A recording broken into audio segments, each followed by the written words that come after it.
Class 10th subject maths chapter 8 nth term part 3। Question पर आते हैं सीधा, इंपॉर्टेंट है। Which term of the sequence, और सीक्वेंस है 20, 77/4, 37/2। कहते हैं which term of the sequence is the first negative term. Which term of the sequence is the first negative term. Last video में मैंने डिस्कस किया था कि nth टर्म के अंदर दो टाइप के क्वेश्चन बड़े इंपॉर्टेंट है, और कोई टाइप आए चाहे ना आए, लेकिन दो टाइप के क्वेश्चन है जो परफेक्टली हर स्कूल में एक एक करके आते ही हैं। जिसमें से एक तो हमने लास्ट वीडियो में किया था from the end, find particular term from the end. एक तो वो 2 मार्क्स में क्वेश्चन आता है, और एक जो भी ये मैंने शुरू किया है एक ये वाला, ये दो टाइप ऐसी हैं जो परफेक्टली आती है, और इनके ऊपर कोई टाइप नहीं होती। जैसे मैंने लास्ट वीडियो में बताया था, इनको ऐसा कैसा इनका वे ऑफ सॉल्यूशन हमें याद रखना है। तो क्वेश्चन ये है which term of the sequence is the first negative term. अब इसका मतलब क्या है, पहले वो चीज समझ लेते हैं। हम ये देख रहे हैं कि ये एपी डिक्रीजिंग ऑर्डर में जा रही है। हम ये देखते हैं ये एपी डिक्रीजिंग ऑर्डर में जा रही है। ये पहले 20 है, ये तुम्हारा 19 पॉइंट कुछ बैठेगा, ये 18 पॉइंट कुछ आएगा, फिर 17 पॉइंट कुछ आएगा, 16 पॉइंट कुछ आएगा। ऐसे डिक्रीज होते होते होते एक टाइम पर हो सकता है 0 भी आ जाए, या हो सकता है 0 ना भी आए। तो एक पॉइंट के बाद यानी वन पॉइंट कुछ भी, इसका मतलब एग्जैक्टली आए ये इसमें आएगा, है ना, क्योंकि ये 20 है, ये 19 पॉइंट कुछ, फिर 18 पॉइंट कुछ, 17 पॉइंट कुछ, ऐसे चलते चलते 1 पॉइंट कुछ भी आएगा, और फिर नेगेटिव नंबर आने भी शुरू हो जाएंगे। तो इसने हमसे ये पूछा है कि जो भी इसमें नेगेटिव नंबर आएगा वो कौन से प्लेस पर आएगा। एड्रेस पूछा गया है। इसने हमसे ये बिल्कुल नहीं पूछा कि वो नेगेटिव नंबर क्या आ रहा है, वो चीज बताओ। इसने कहा है उसका एड्रेस बताओ, कौन से प्लेस पर वो नेगेटिव नंबर आएगा। Which term of the sequence is the first negative term. ठीक है, तो इसको शुरू करते हैं। अब यहां पर 4 आइटम होती है, TN, A, N, O, D। TN last term जहां पे भी खत्म हुई होगी वो तो हमारे पास नहीं है, तो ठीक है, फिर ऐसा कैसा लिखते हैं हम। A हमारे पास है 20 प्लस N तो अभी हमने डिस्कस किया कि उसने मांगा ही है, पूछा ही है, उसका तो हम कुछ नहीं कर सकते। अब क्या बचा, D, डिफरेंस निकाल लेते हैं। डिफरेंस दिस माइनस दिस, जब हम लोग A2 माइनस A1 लेंगे तो A2 माइनस A1 से इसका डिफरेंस आ जाएगा -3/4। डिफरेंस आ जाएगा A2 माइनस A1 -3/4। ठीक है, चलो TN हमारे पास नहीं है, A था, D था, N हमें फाइंड आउट करके देना है। तो इससे जो भी हो सकता है करते हैं। फिलहाल 20 एलसीएम, सॉरी ब्रैकेट खोला, -3n/4, ब्रैकेट ओपन किया, प्लस 3/4।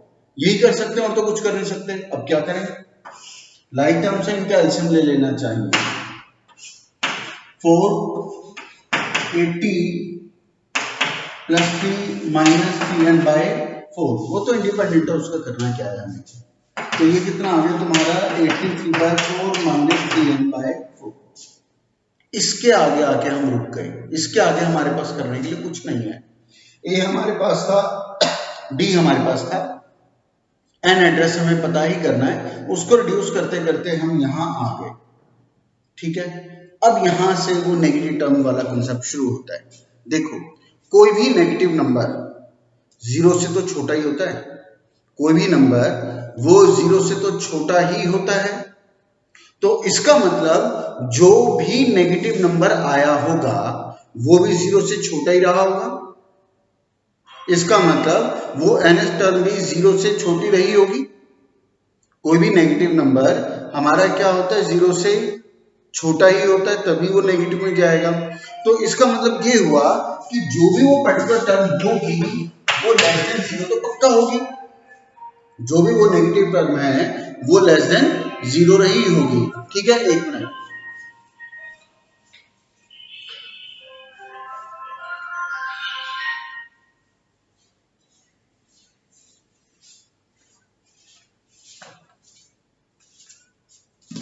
तो कोई भी नेगेटिव नंबर 0 से छोटा होता है, तो जो भी इस एपी में डिक्रीज होते होते नेगेटिव नंबर आया होगा वो भी 0 से छोटा ही रहा होगा। अब वो नंबर क्या है हमें तो नहीं पता, हमने तो उसको नाम टीएन का दिया हुआ है कि वो nth टर्म है, तो वो nth टर्म भी 0 से छोटी रही होगी, ठीक है। और वो nth टर्म अभी हमारे पास क्या आई है, ये वाली आई है, तो ठीक है 83/4 माइनस 3/4 लेस देन 0, कोई भी नंबर 0 से छोटा रहा होगा।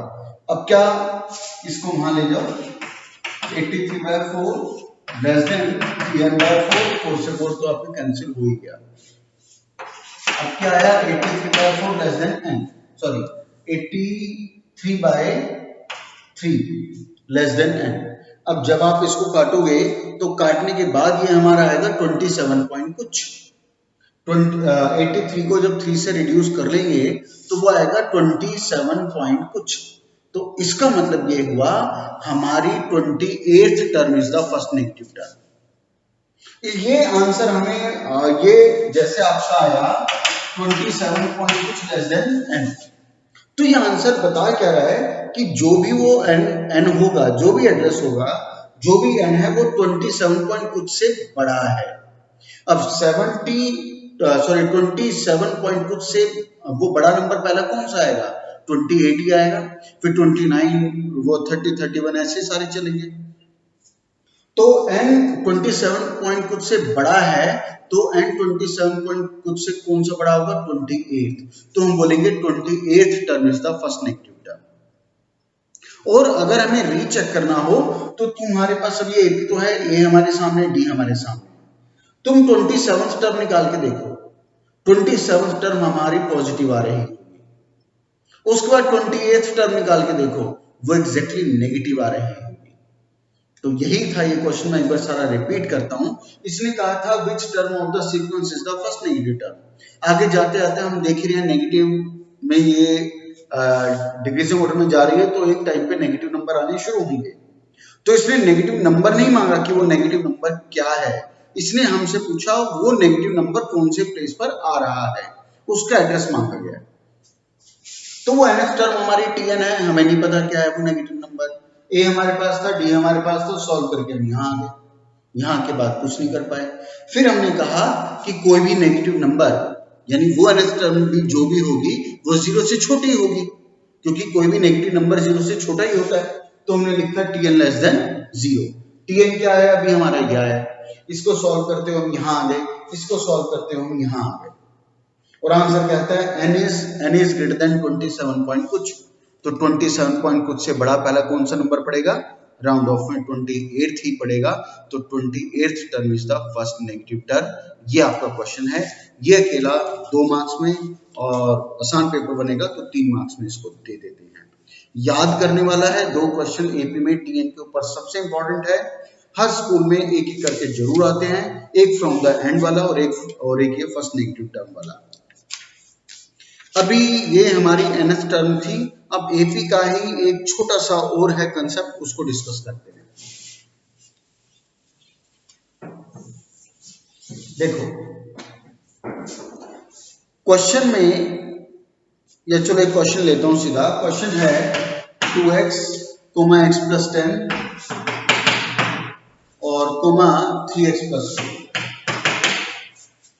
क्वेश्चन है, ये भी 1 मार्क्स का ही है, आने को 2 में भी आ जाए कोई खास बात नहीं, लेकिन मेजरली 1 मार्क्स में रहता है।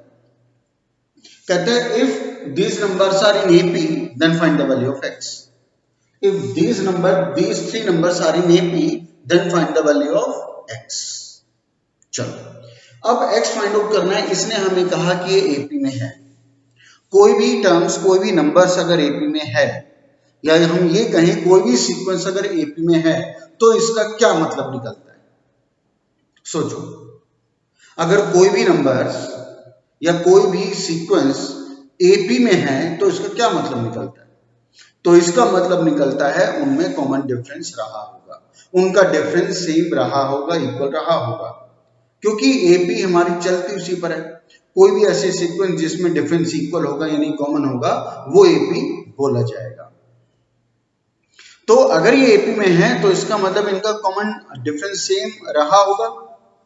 अब कॉमन डिफरेंस सेम रहा होगा तो इसके लिए प्रेजेंटेशन की भी साथ साथ कर लेते हैं बात। आप लिखोगे since the given terms are in AP, तो this implies D1 equal D2।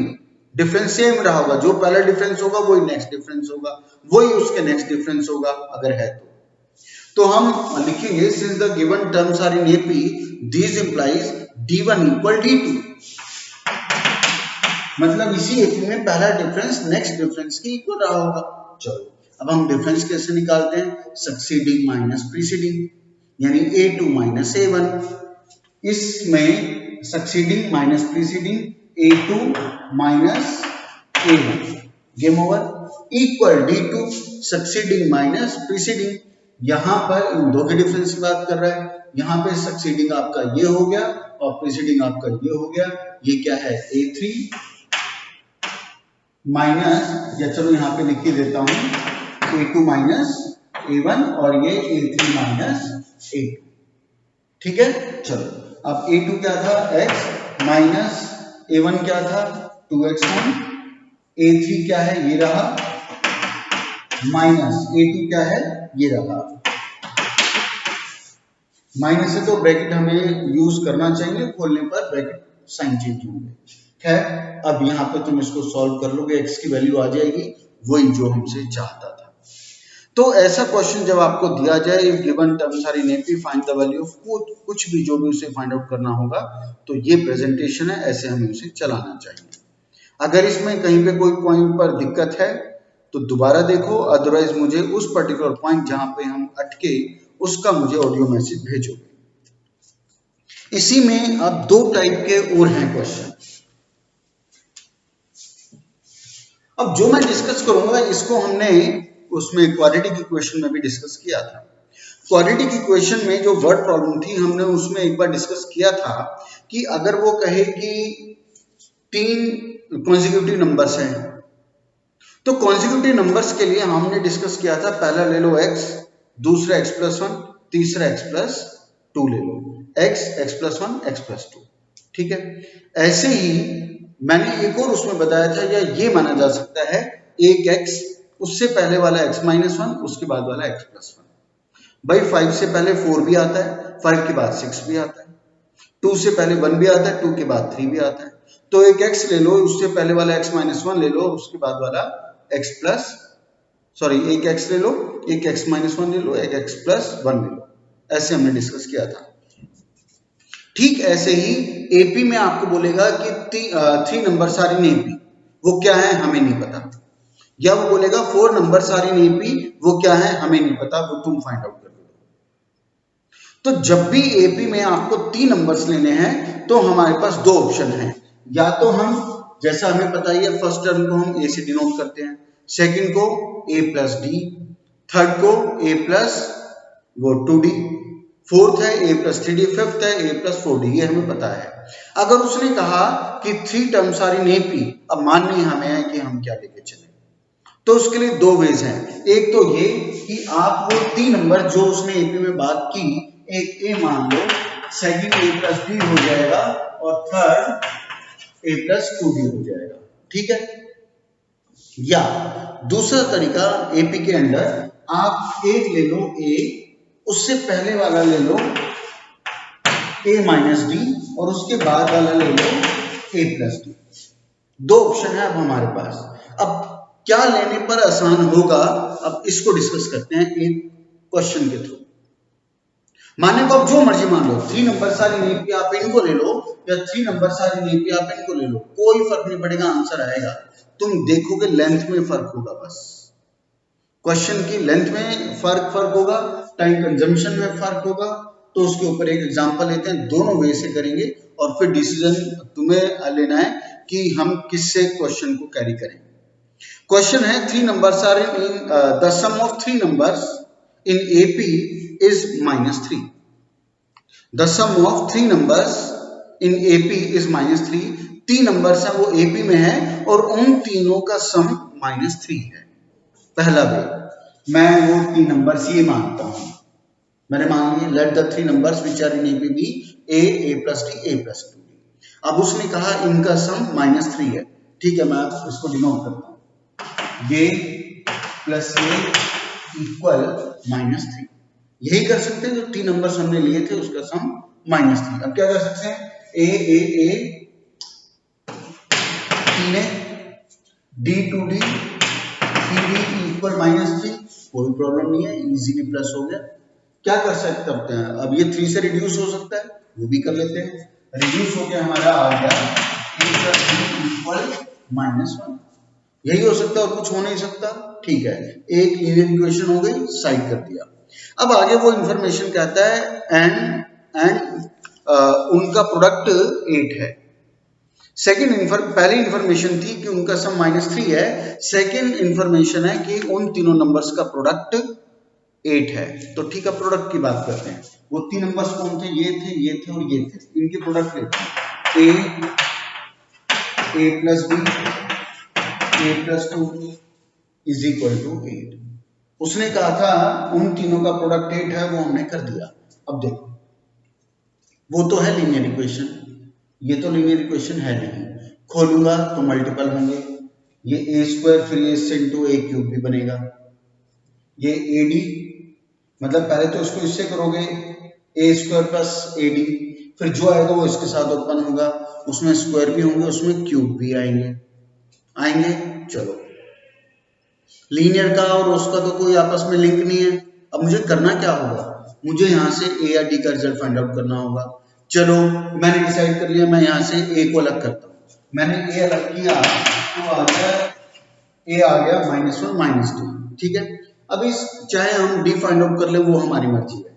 अब a के रिजल्ट को यहीं पे डालूंगा, या तो अभी डाल दो या इनको एक्सपेंड करने के बाद डाल दो, वो हमारी मर्जी है। मैं यहीं डाल के देखता हूँ, ठीक है। -1 -d यहाँ पे रखा, -1 -d प्लस d यहाँ पे रखा, -1 -d plus d plus 2d equal 8, ठीक है। अब क्या हो सकता है, ये इससे कैंसिल हो सकता है, बस और कुछ नहीं हो सकता। -1 -d, यहाँ माइनस बचा हुआ है, वो कोई दिक्कत नहीं करेगा, और यहाँ -1 प्लस d इक्वल 8। अगर मुझसे कोई गलती नहीं हुई तो हम यहाँ आ गए।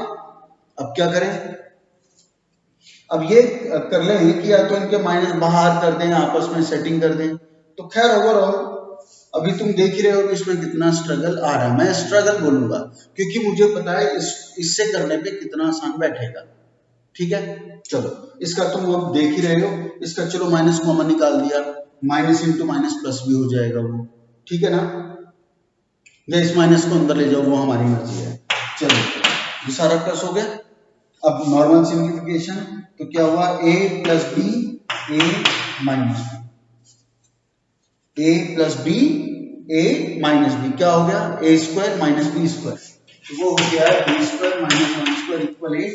अब आप सॉल्व कर लोगे, आपका d आ गया, d को वहां पे डालोगे, आपका a आएगा, a का पता लग गया, d का पता लग गया, यहाँ तीनों के पास रखोगे, तीनों टर्म्स पता चल गए। इसमें कितना काम हुआ अभी तुमने देखा।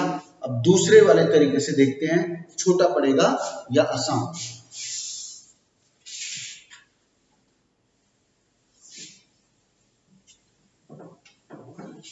दूसरा अब हम ले लेते हैं वे, एक मैंने लिया a, उससे पहले वाला a - d और उसके बाद वाला a + d, ठीक है।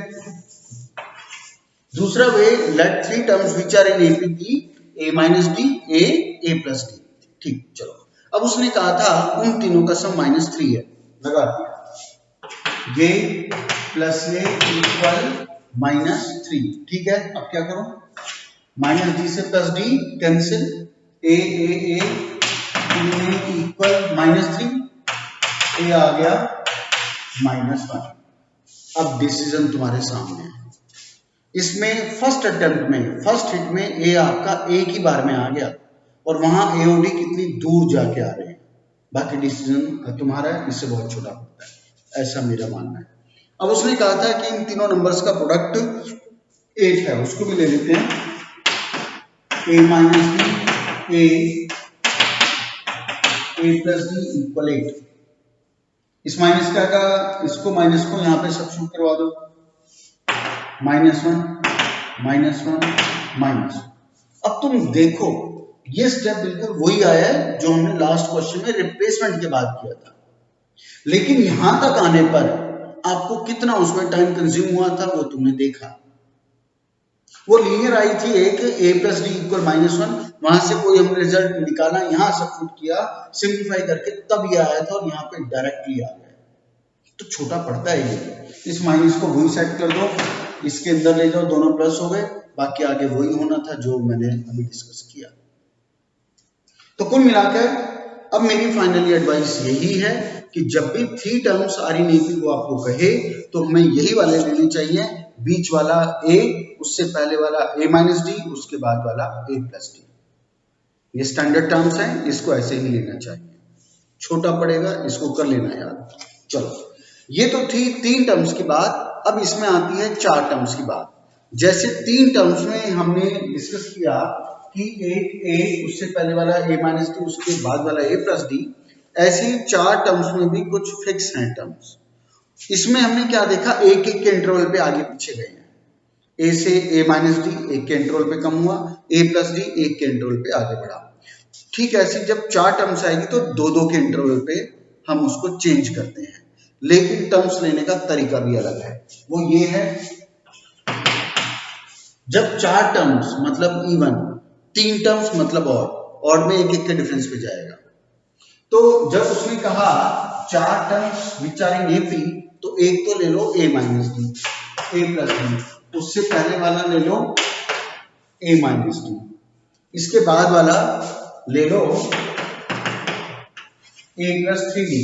4 टर्म्स में 2-2 के इंटरवल पे जंप करता है, और एक इससे पहले ले लो a माइनस 3d।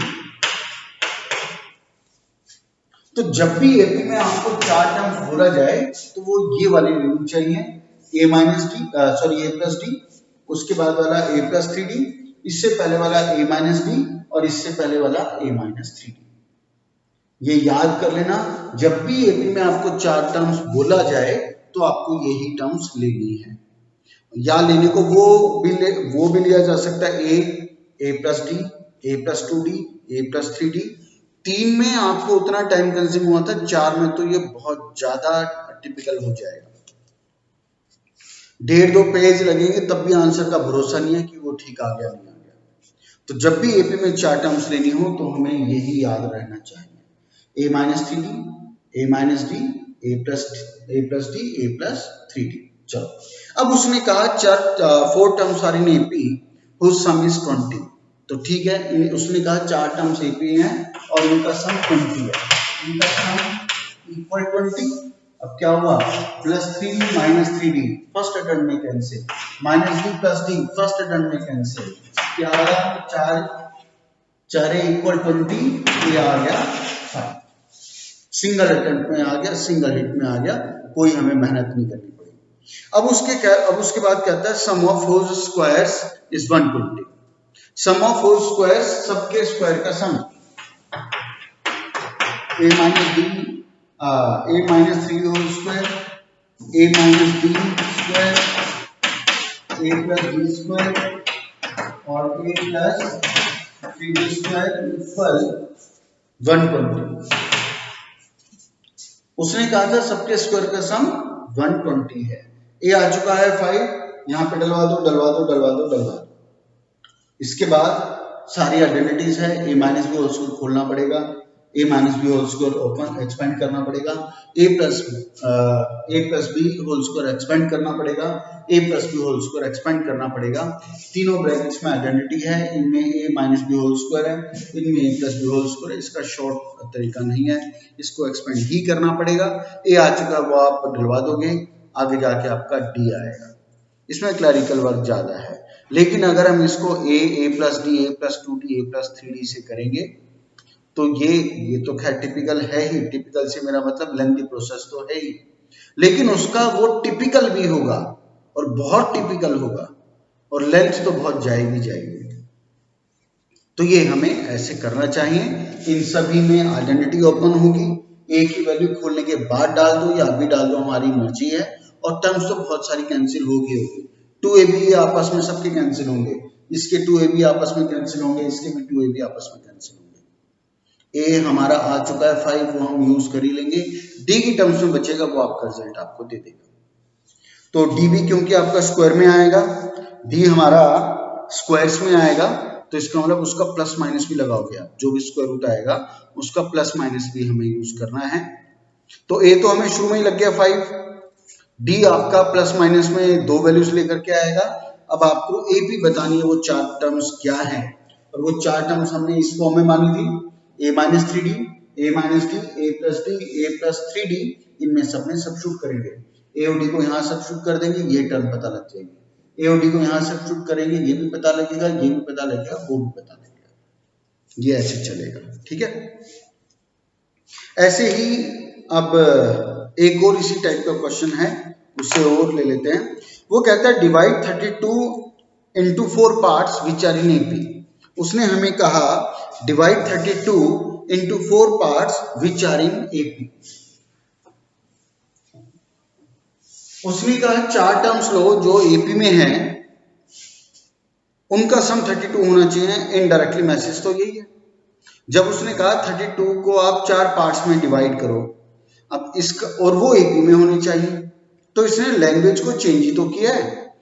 वो बोलने को ये भी बता सकता था भाई यहाँ लैंग्वेज है कि divide 32 into 4 parts which are in AP। इस लाइन को ऐसे भी तो बोला जा सकता था, the sum of 4 numbers which are in AP is 32। Language change कर दी गई है कि 32 को 4 AP वाली टर्म्स में डिवाइड कर दो। तो let 4 terms which are in AP be a minus 3d, a minus d, a plus d, a plus 3d। अब उसने कहा था उनका सम 32 है, तो ठीक है, इक्वल 32, dd वाले आपके कैंसिल हो गए, कैंसिल होने के बाद 4a equal 32, a equal 8, single hit में आ गया बिना किसी मेहनत के। अब एक नई लैंग्वेज थी इसलिए मैंने क्वेश्चन लिया था, अदरवाइज कंसेप्ट तो हमें पता लग ही गई कि 3 में क्या लेना है और 4 में क्या लेना है। अब वो कहता है product of the extremes is to product of the means is 7/15। अब यहाँ 2 टर्म यूज की गई है, एक तो एक्सट्रीम्स और एक मीन्स, ये 4 है। एक्सट्रीम होते हैं कोने वाले, ये कॉर्नर वाले एक्सट्रीम्स होते हैं, बीच वाले मीन्स बोले जाते हैं। एक्सट्रीम्स होते हैं ये कॉर्नर वाले जो साइड साइड में रह गए, और जो बीच में बचे हैं वो आपके मीन्स होते हैं, ठीक है। अब इसने कहा 4 terms which are in AP, वो हमारी बात हो गई। अब वो कहता है प्रोडक्ट ऑफ द एक्सट्रीम्स, एक ये है एक ये है, मतलब एक ये वाला है एक ये वाला। कहते हैं इन एक्सट्रीम्स का प्रोडक्ट ले लेते हैं, a minus 3d, a plus 3d। कहता है product of the extremes is to product of the means. Means कौन से? ये 2 बीच वाले। मीन्स कौन से? ये 2 बीच वाले, a minus D, a plus D is 7/15। अब वो कहता है फाइंड, खैर नंबर्स तो फाइंड आउट करने ही थे जब उसने कहा चल a plus b, a minus b, a square minus b square कर लेते हैं। तो ये हो गया a square minus 9b square, a minus b, a plus b, ये भी वही हो गया a square minus b square, a square minus b square equal 7/15। a आपका आ चुका है 8, यहाँ पे डलवा दो, क्रॉस करके आपका d आ जाएगा, स्क्वायर है d, तो इसका मतलब d की भी प्लस माइनस 2 वैल्यूज आएगी। तो इसका मतलब आपकी 2 सीक्वेंस बनेगी, एक पॉजिटिव d लेकर के एक नेगेटिव d लेकर के। ये तो हमारा फिक्स था 8, तो जो भी a और d आएंगे इसमें डालोगे, एक टर्म पता लग गया, इसमें भी डाल दो, इसमें भी डाल दो, इसमें भी, ऐसे आपके चारों नंबर्स पता लग जाएंगे। फिर रिपीट करता हूँ, d की 2 वैल्यूज आ रही हैं प्लस माइनस, प्लस वाली करेंगे यूज, उससे 4 नंबर अलग आएंगे, माइनस d को करेंगे यूज, उससे 4 वैल्यूज अलग आएंगे। तो ये आपके आज का कंसेप्ट था। इसके ऊपर कुछ भी कैसे भी घुमा के लैंग्वेज आपसे पूछी जा सकती है, हमें याद रहना चाहिए। तो और आज बेसिकली मैंने जो भी कुछ तुम्हारे साथ डिस्कस किया ये सारा याद करने वाला ही था। First negative term R D Sharma खोलोगे 2 ही हैं इसके ऊपर क्वेश्चन, एक एग्जाम्पल में है और एक अनसॉल्व्ड एक्सरसाइज में, केवल 2 ही हैं। एग्जाम्पल मैंने तुम्हें करवा दिया, एक्सरसाइज वाला मैं तुम्हें दे दूंगा, अभी नहीं आगे जाके कभी भी दूंगा। इसके ऊपर वैरायटी नहीं मिलेगी कि प्रैक्टिस के लिए वैरायटी मिले। इसलिए आपको याद रहना चाहिए। और फर्स्ट नेगेटिव टर्म वाले में केवल एक ही कंसेप्ट याद करने वाली है, वो ये कि हमारे पास ए था, डी था, एन हमें फाइंड आउट करना है, टी एन का भी नहीं पता। तो जब आप उस टी एन को जहां तक रिड्यूस कर दोगे वहां पे बस एक लाइन आपको डालनी है कि कोई भी नेगेटिव टर्म 0 से छोटी होती है then taking t n less than 0। और आगे जाके एन इज ग्रेटर देन कुछ भी आएगा वो पॉइंट में आता है, जैसे इसमें 27 पॉइंट कुछ आया तो ऊपर बढ़ा करके 28 हम कर देंगे। 19 पॉइंट कुछ आएगा तो 20th term is the first negative term. 11 point कुछ आएगा तो हम कह देंगे 12th term is the first negative term. 5 point कुछ आएगा तो 6th term is the negative term. और दूसरा इसके बाद हमने किया कि जब 3 टर्म्स बोला जाए तो हमें क्या क्या लेना चाहिए। एडवाइजेबल है लेने को, जो मर्जी ले लो, लेंथ का फर्क है वो तुम देख चुके हो। 4 टर्म्स कहे तो हमें क्या क्या लेना चाहिए, और तुम इसको देख रहे हो, इसको अगर करने बैठोगे उससे ए प्लस डी, ए प्लस 2डी, ए प्लस 3डी, मेरे से ही नहीं होगा क्वेश्चन, बाकी हमारी मर्जी है। तो आज ये सारा याद करने वाला ही था। ऐसे ही ये वाले क्वेश्चन ऐसे भी आ सकते हैं कि एक ट्राइंगल है, ट्राइंगल के 3 एंगल सारे ने भी, ट्राइंगल के वो बोलेगा एंगल्स एपी में है, तो इनडायरेक्टली हमें यही बोला गया है कि आपको 3 एंगल्स लेने हैं जो एपी में है। तो वही लेंगे, let 3 angles which are in AP B, A उससे पहले वाला ए माइनस टी, उसके बाद वाला ए प्लस टी। ट्राइंगल है तो इसका मतलब तुम आगे समझ ही गए होंगे मैं क्या चीज बोलूंगा। क्वाड्रिलेटरल भी कह सकता है कि एक क्वाड्रिलेटरल है, उसके एंगल सारे इन एपी। क्वाड्रिलेटरल इसका मतलब इनडायरेक्टली आपको 4 टर्म्स लेने की बात कर रहा है, और 4 हम वही वाले ले लेंगे जिसकी हम बात कर रहे हैं। तो इस तरह से ट्रायंगल की इनडायरेक्ट लैंग्वेज अगर वो बोलेगा तो ट्रायंगल का नाम फंसा देगा, क्वाड्रेटिक का नाम फंसा देगा, हमें याद रहना चाहिए। इसके साथ आज की सभा यहीं समाप्त। ज़्यादा क्वेश्चन नहीं हुए, लेकिन इनको करोगे तो टाइम तो थोड़ा लगेगा ही। तो आज हमारे 3 और 1 4 टोटल 4 क्वेश्चन हुए हैं। ये चारों क्वेश्चन आप लोग मुझे करके भेजोगे। इसके साथ आज की सभा यहीं समाप्त। धन्यवाद।